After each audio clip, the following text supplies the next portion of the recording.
عليكم ورحمة الله وبركاته. اهلا وسهلا بكم في قناة سكوير براكت. النهاردة هنبتدي ان احنا نتعامل مع البوت ستراب بعد ما عملنا انترو عنه وايه هو بنستخدمه في ايه. تمام. النهاردة هنستخدم حاجة اسمها الكونتينر في البوت ستراب. ايه هي الكونتينر؟ الكونتينر من اسمه كده هو حاجة شايلة الموقع بتاعي. تمام. تعالوا كده نعمل بس كرييت، افتحه بس.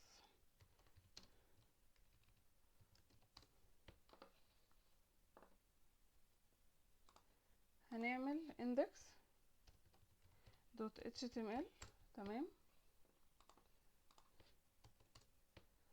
احنا قلنا المرة اللي فاتت عشان نستخدمه انا ممكن استخدمه كCDN وممكن اعمله داونلود عندي. احنا هنا علشان بس تبقى الدنيا سريعة هستخدم CSS. هعمل كده كوبي وهروح في الهيد وانادي CSS. تمام. وهنا الجافا سكريبت هروح في اخر البودي واروح منادية عليه. يبقى انا كده استخدمت البوت ستراب. تمام. هنعمل سيف. تمام. تعالوا نستخدم الكونتينر. احنا عندنا البوت ستراب قايم على الكلاسز، يعني اي حاجة انت مستخدمها هو بيعملها لك بكلاس معين، فانت لما تستدعيها عندك في البروجكت فبيعمل لك حاجة يعني بروبرتيز ليها او بيبقى ليها شكل معين. تمام. طب تعالوا، احنا قلنا الكونتينر هو عبارة عن حاجة شايلة الموقع بتاعي. تعالوا كده نكتب كونتينر. تمام. هو ده كلاس. تمام. ديف وعملت له كونتينر. نعمل بس باراجراف وهنعمل اي راندوم بس تكست كده. تمام. وهنعمل سيف وتعالوا نعمل رن ونشوف هيظهر لنا ازاي. لو خدنا بالنا عمل لنا ازاي، عمل لي هنا كونتينر في نص الصفحه. يعني هو اي حاجه انا هحطها جوه الكونتينر دوت هتستل جوه الكونتينر ده او جوه التكست ده. تعالوا كده نعمل له مثلا CSS. فهنعمل style دوت CSS ونديها هناك في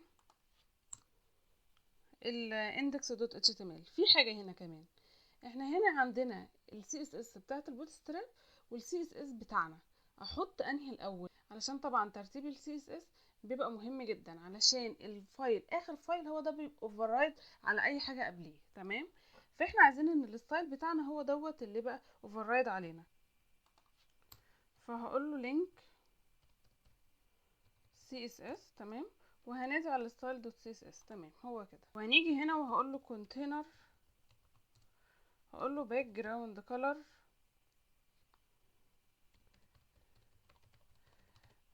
ريد مثلا. احنا في اوريدي هنيجي ان احنا ممكن نعمل باك جراوند اصلا بالبوت ستراب من غير ما نرجع CSS. تمام. تعالوا كده نعمل ريفرش. بس احنا حاليا بنشرح الكونتينر اهو. الكونتينر اهو ده حدوده معايا، هو اوريدي محطوط جوه، يعني محطوط في نص الصفحه. يعني اوريدي هو محطوط في نص الصفحه. تمام. تمام. تعالوا كده لو نكرر اللي احنا عاملينه ده، يعني هل هيطلع بره ولا مش هيطلع بره الباراجراف ده؟ تعالوا كده كتير كتير كتير كده ونعمل سيف ونعمل ريفرش اهو. اي حاجه انا هكتبها جوه الكونتينر ده هيفضل ان هو يبقى حدود الكونتينر ده. طيب الكونتينر ده بيحسبه على اساس ايه؟ احنا قلنا ان البوت ستراب هو عباره عن CSS فريم ورك. تمام. تمام. تعالوا كده نروح لللاي اوت. الكلاس كونتينر بيبقى الشاشات اللي اكبر من او تساوي 1200 بكسل. هو البوت ستراب اوريدي عاملها 1140 بكسل. يبقى لو في الشاشة بتاعتك اكبر من او يساوي 1200 هيبقى الكونتينر عندك حجمه 1140. هو فيكسد سايز للكونتينر ومعتمد على البوت ستراب. تمام. تمام. ايه هو الكونتينر سمول والكونتينر ميديوم واللارج والاكسترا لارج؟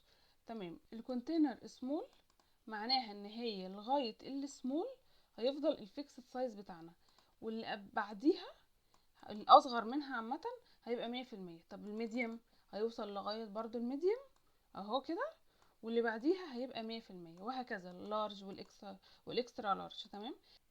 طب ايه هو الكونتينر فلويد؟ هو عبارة عن سايز بس بيبقى 100%، يعني هو بيبقى 100% من حجم الشاشة.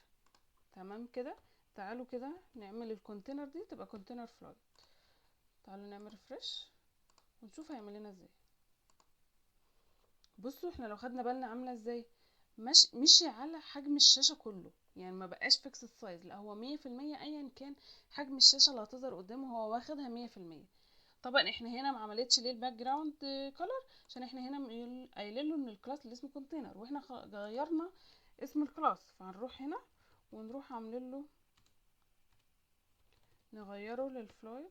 تمام، ونعمله اهو بقى ايه لونه احمر، فعمل لي ان هو الويتس بتاعه 100%. تعالوا كده نشوف البوت ستراب، وهو اوريدي فعلا اهو 100%، ايا كان حجم الشاشة هو 100%.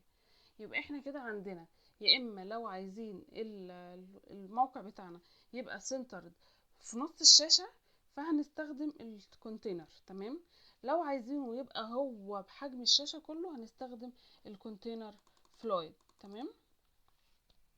تمام.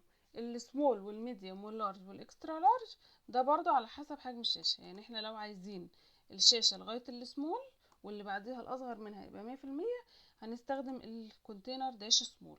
لو الميديم هنقول له كونتينر داش ميديم، يبقى لغاية الميديم انت استخدم لي الفيكسد سايز بتاع الكونتينر، واللي أصغر من دوت اعملهولي يبقى كأنه كونتينر فلويد 100%. تمام.